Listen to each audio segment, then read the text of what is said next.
कभी सोचा है अगर जंगल बोल पाते तो क्या कहते?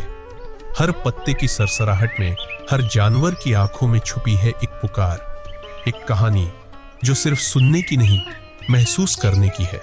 यह है भूमि की कहानी, एक बच्ची जो जंगल की दोस्त बन गई और एक सफर जो बदल देगा इंसानों और जानवरों का रिश्ता हमेशा के लिए। जब जंगल शांत होता है तब उसकी पुकार सबसे तेज होती है।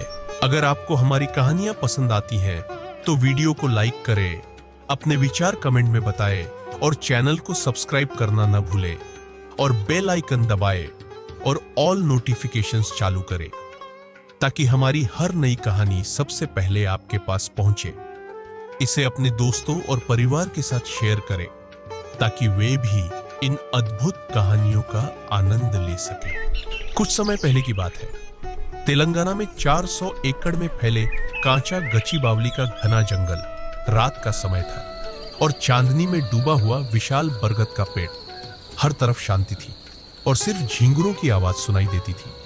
अचानक एक जोरदार धमाका होता है, जंगल के पेड़ गिरने लगते हैं और सभी जानवर भागने लगते हैं। निम्बा की माँ तेज से दौड़ती है, निम्बा कांपते हुए। माँ। अचानक एक पेड़ गिरता है और उसकी माँ दब जाती है। निम्बा दौड़ती है लेकिन बीच में ही एक जोरदार आवाज उसे रोक देती है। इंसानों की मशीनें, लाइटें, ट्रक। निम्बा पीछे हटती है। सुबह का समय था। जंगल के उस कोने में हल्की धुंध फैली थी, जैसे खुद प्रकृति उदास हो। एक छोटी सी तेंदुए की बच्ची निम्बा एक पुराने पेड़ की ओट में चुपचाप बैठी थी। उसकी आंखों में आंसू नहीं थे, लेकिन उसकी उदासी हर पत्ते पर नजर आ रही थी।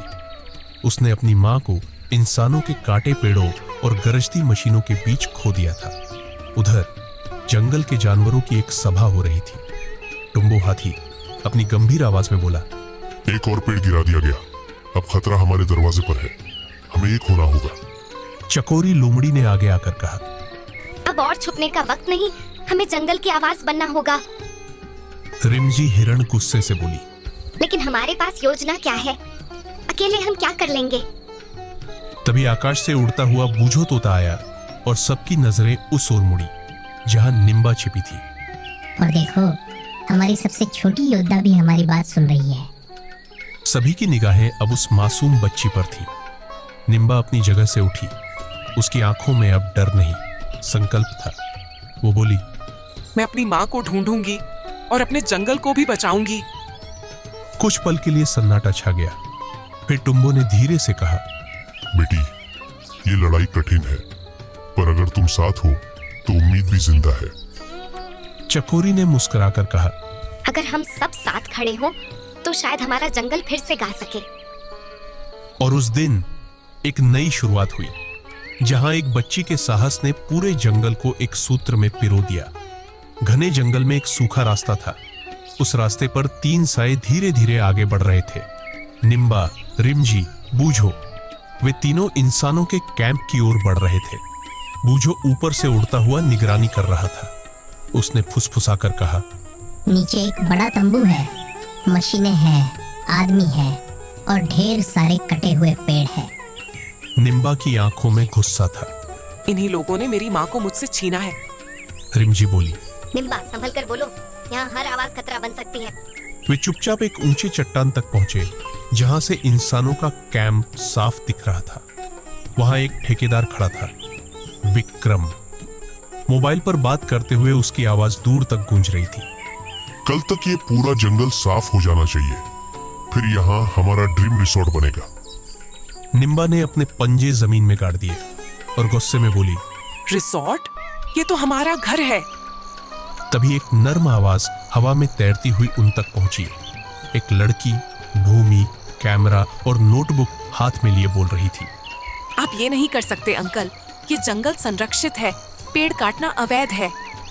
विक्रम हंसकर बोला, भूमि, तुम अपनी एनजीओ की किताबें बंद रखो, असली दुनिया में पैसा चलता है।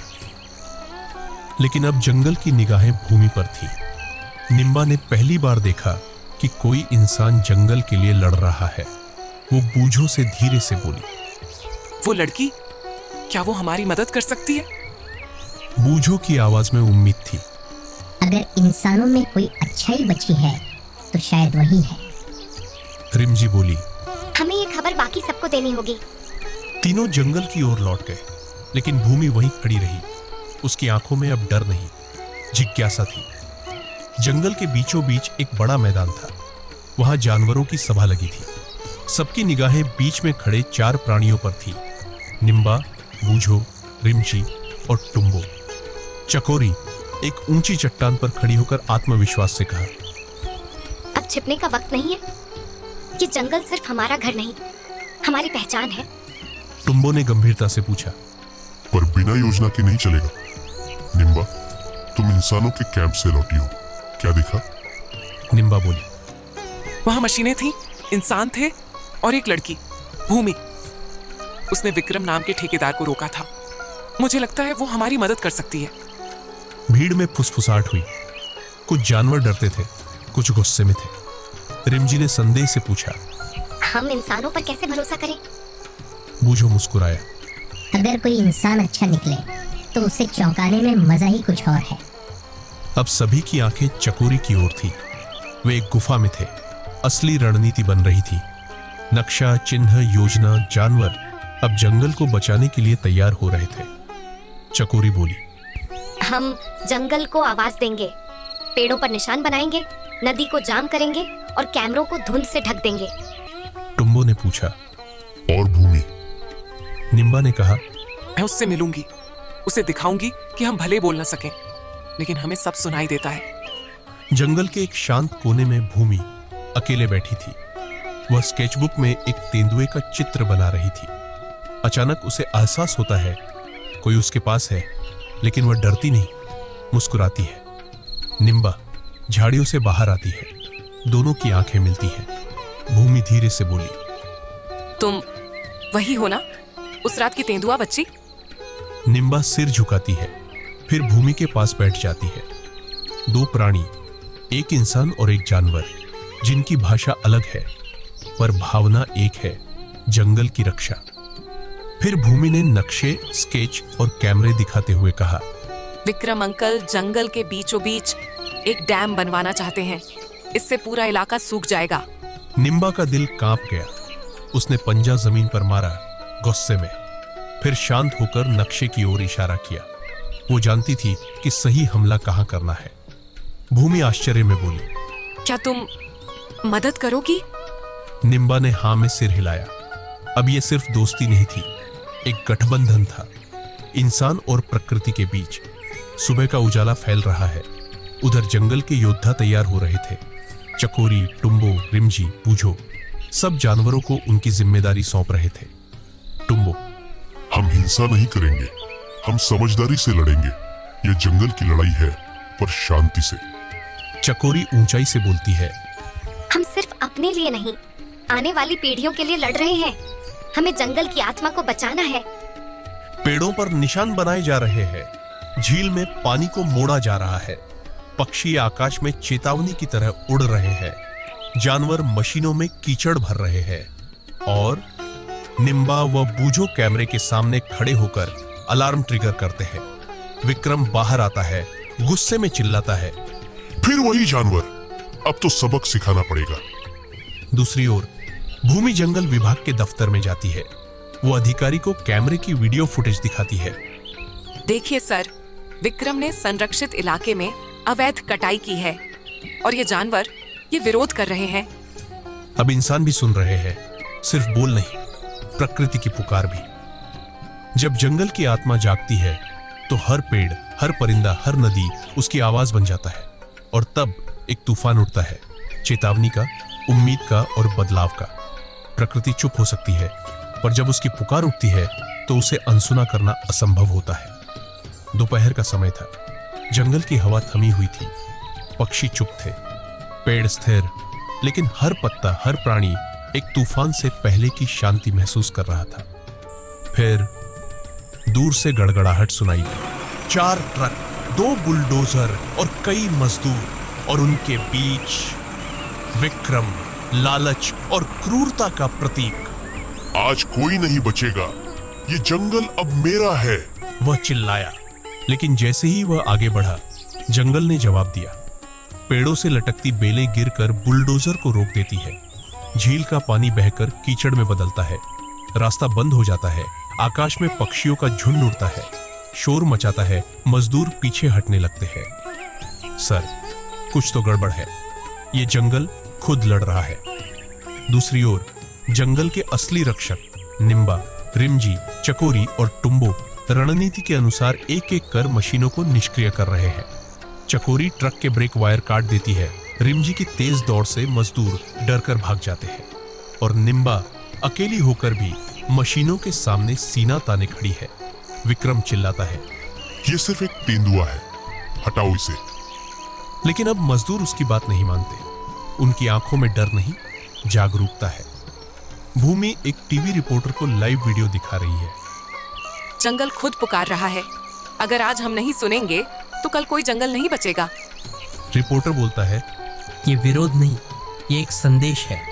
जानवरों का शांत प्रतिकार इंसान की जिम्मेदारी की याद दिलाता है। अंततः पुलिस और फॉरेस्ट डिपार्टमेंट की गाड़ियां जंगल में पहुंचती हैं। कैमरे ऑन है। निम्बा विक्रम के सामने निडर खड़ी है। फॉरेस्ट ऑफिसर, विक्रम, ये संरक्षित इलाका है। तुम्हारी सारी गतिविधियां अवैध है। अब तुम कानून के घेरे में हो। विक्रम की आवाज अब खो चुकी है। अब हर कोई जंगल की पुकार सुन रहा है। आज जंगल ने आवाज नहीं उठाई। आज जंगल खुद बोल पड़ा। प्रकृति सहन कर सकती है, लेकिन जब वो बोलती है तो उसकी भाषा हर दिल समझ लेता है। जंगल अब शांत था, डर से नहीं बल्कि संतोष से। वो जंगल जिसने लड़ा, पर बिना हथियार, सिर्फ समझदारी और एकता से। निम्बा अब सबकी हीरो बन चुकी थी, लेकिन उसके मन में अभी भी एक सवाल था, क्या मेरी माँ अब भी जिंदा है? वही दूसरी ओर भूमि दिल्ली में प्रेस कॉन्फ्रेंस में खड़ी थी। संवेदनशील पारिस्थितिक क्षेत्र, संवाद संरक्षण योजना, ये सब अब सिर्फ कल्पना नहीं, असल योजनाएं थी। भूमि मुस्कुराकर कहती है, अब हमें जंगल की भाषा समझ आने लगी है। रात को जब पूरा जंगल चैन की नींद सो रहा था, तब निम्बा अकेले घने जंगल में गई, जहां बचपन की यादें बसी थी। बूझो उसके साथ था, और वहीं एक जानी पहचानी गंध, एक धीमी आहट, और फिर उसकी मां, कमजोर, घायल पर जिंदा। दोनों की आंखों में आंसू थे, लेकिन ये आंसू दुख के नहीं, पुनर्मिलन के थे। बूझो खुशी से चिल्लाया, माँ बेटी फिर से मिल गए, जंगल की सबसे बड़ी जीत। अगली सुबह जंगल के प्रवेश द्वार पर एक नया बोर्ड लगा, संवेदनशील संरक्षित वन क्षेत्र, केवल विशेष अनुमति से प्रवेश करें। सामने मंच पर भूमि पत्रकारों और बच्चों को संबोधित कर रही थी। निम्बा कुछ दूरी पर खड़ी होकर सब कुछ देख रही थी। उसकी आंखों में शांति थी। भूमि, यह जंगल अब सिर्फ एक जगह नहीं, यह हमारी धरती की धड़कन है, और अब हम सब इसके रक्षक हैं। अब जंगल में सहजीवन केंद्र खुल चुका था। बच्चे वीआर हेडसेट लगाकर जानवरों की जिंदगी को देख रहे थे। दीवार पर लिखा था, प्रकृति से संवाद सीखिए, और नीचे एक सुंदर पेंटिंग, जंगल की रक्षक निम्बा। भूमि ने निम्बा को एक छोटी लकड़ी की मूर्ति दी, तेंदुए की आकृति की। तुमने सिखाया कि बिना बोले भी सुना जा सकता है। निम्बा ने मूर्ति को छुआ और फिर जंगल की ओर देखा। वहां उसकी मां खड़ी होकर गौरव और स्नेह से देख रही थी। लेकिन जंगल की कहानियां यही खत्म नहीं होती। चकोरी जंगल के एक छोर पर एक नई गुफा में जाती है। वहां एक ब्लिंक करता हुआ कैमरा है, एक मानव गंध और एक अनजान परछाई। जंगल फिर से खतरे में आ सकता है, लेकिन इस बार जंगल अकेला नहीं है। अब उसके पास उसकी रक्षक निम्बा है। गहरी रात थी। चांद की रोशनी में पूरा जंगल चुपचाप सोया था, पर निम्बा जाग रही थी। वो ऊंचे टीले पर बैठी जंगल को निहार रही थी। उसकी मां कुछ दूर पर सो रही थी, और बूझो धीरे से पास आया और बोला, तुम बदल गई हो निम्बा।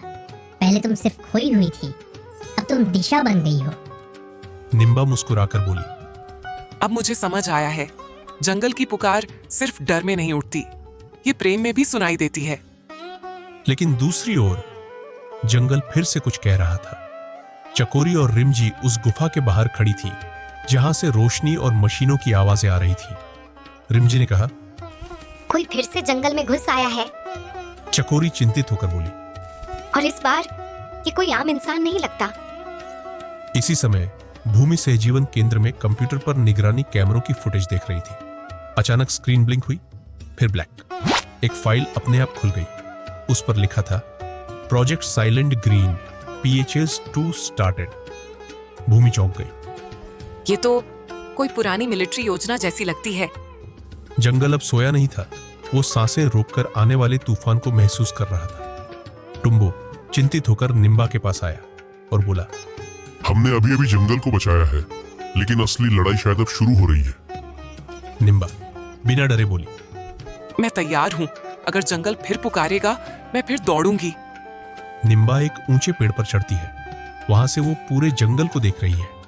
जंगल की पुकार थमी नहीं है, वो सिर्फ रुकी है, फिर गूंजेगी, और इस बार और जोर से। और तब भूमि अकेली नहीं होगी। अब जंगल जाग चुका है। अब उसके पास है उसकी रक्षक निम्बा। उस रात जब पूरा जंगल सो रहा था, चकोरी और रिमजी एक रहस्यमयी मशीन को लेकर टुम्बो के पास आए। भूमि वीडियो कॉल पर थी। चकोरी बोली, इसमें कैमरा नहीं, रेडियो वेव्स हैं। कोई यहीं से सिग्नल भेज रहा है। भूमि ने कहा, ये वही तकनीक है जो प्रोजेक्ट साइलेंट ग्रीन में इस्तेमाल हुई थी, जंगल को एक बायो लैब बनाने के लिए। टुम्बो गंभीर होकर बोला, इसका मतलब कोई फिर जंगल की आत्मा से छेड़छाड़ करना चाहता है। इसी बीच निम्बा अकेले उसी गुफा की ओर चली जहां ये सब शुरू हुआ था। उसके गले में अब एक लॉकेट था, उसकी मां की दी हुई अंतिम निशानी। जैसे ही वह गुफा के पास पहुंची, एक रहस्यमयी आवाज गूंज उठी, तो आ गई जंगल की रक्षक। क्या तुम जानती हो, तुम्हारा जन्म इस जंगल को बचाने के लिए नहीं, बदलने के लिए हुआ था। निम्बा, कौन हो तुम? दीवार पर एक प्रोजेक्शन चमक उठा, जिसमें उसकी मां की एक पुरानी तस्वीर थी और उसके पीछे एक प्रयोगशाला जहां तेंदुए पर परीक्षण हो रहे थे। वह आवाज फिर गूंजी, तुम एक प्रयोग हो निम्बा। निम्बा की आंखों में सदमा था। उसने लॉकेट खोला। अंदर एक छोटी चिप थी। भूमि ने बताया, वही चिप उस पूरे प्रोजेक्ट को बंद करने की मास्टर की थी। गुफा में मशीनें शोर मचाने लगी। जंगल की जड़ों से ऊर्जा खींची जा रही थी। तभी टुम्बो गरजा, चकोरी उड़ती आई, रिमजी दौड़ी, बूझो चीखा। पूरा जंगल जाग उठा। टुम्बो, अब जंगल खुद लड़ेगा। जानवरों ने मिलकर मशीनों पर हमला कर दिया और फिर निम्बा मशीन के कोर तक पहुंची। चिप को लॉकेट से निकालकर मशीन में लगाया। आखिरी क्षण में सिस्टम बंद हो गया। शांति छा गई। पत्तों की सरसराहट, नदियों की कलकल, जंगल की सांसें फिर चलने लगी। निम्बा थक कर गिर पड़ी, पर उसकी मां ने उसे थाम लिया। पूरे जंगल की आंखों में गर्व था। एक नया बोर्ड जंगल के प्रवेश द्वार पर लगा था, जंगल की पुकार, संरक्षित जीवन क्षेत्र। यहां प्रकृति बोलती है, सुनिए उसकी आवाज। भूमि खड़ी थी, उसके साथ निम्बा, चकोरी, रिमजी, टुम्बो और बूझो। भूमि ने कहा, अब ये सिर्फ जंगल नहीं, ये एक चेतावनी है, और जब भी कोई खतरा आएगा, निम्बा आगे बढ़कर बोली, जंगल की पुकार फिर गूंजेगी और मैं फिर लौटूंगी। ये कहानी थी एक पुकार की, जो सिर्फ जंगल नहीं, हर दिल से निकली थी। अगर हम सुने तो शायद हम भी रक्षक बन सके। सच्चा रक्षक वो होता है जो जीत के बाद भी सतर्क रहता है। प्रकृति की रक्षा एक बार की नहीं, सतत जिम्मेदारी है। प्रेम और जागरूकता ही वो शक्ति है जो हर खतरे का सामना कर सकती है। जो प्रकृति की पुकार को समझता है, वही उसका सच्चा साथी बनता है। अगर आपको हमारी कहानियां पसंद आती हैं, तो वीडियो को लाइक करें, अपने विचार कमेंट में बताएं और चैनल को सब्सक्राइब करना न भूलें और बेल आइकन दबाएं और ऑल नोटिफिकेशंस चालू करें, ताकि हमारी हर नई कहानी सबसे पहले आपके पास पहुंचे। इसे अपने दोस्तों और परिवार के साथ शेयर करें, ताकि वे भी इन अद्भुत कहानियों का आनंद ले सकें।